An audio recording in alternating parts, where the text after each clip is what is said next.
Sa moment of truth, papunta na kami ng Malaysia at kami nakabas lang, Mima. 1,700 pesos only ang pamasahe. Wala rin namang kahasal-hasal sa immigration. Apakatagal nga lang ng biyahe. Anyway, taga rito nga din pala si Best X. Iniisip ko makipagkita. Ayun yung kwento ko sa inyo, Mima. Yung super pogi, super bait, super yummy licious me.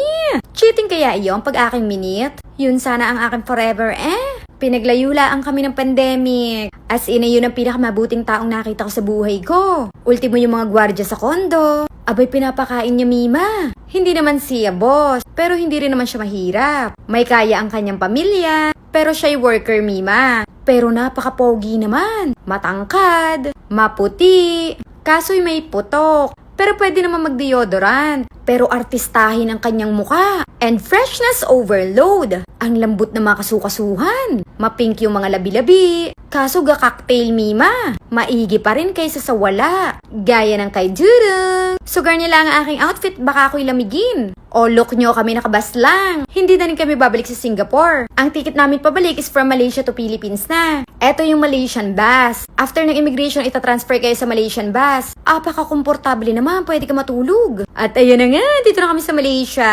Haba ng biyahe, Mima. Pero dahil gusto ko na adventure, di ako sumama kay Dudong sa Alphard niya. Umarkila kasi siya. Nag-private car ang nayofa. Ayun.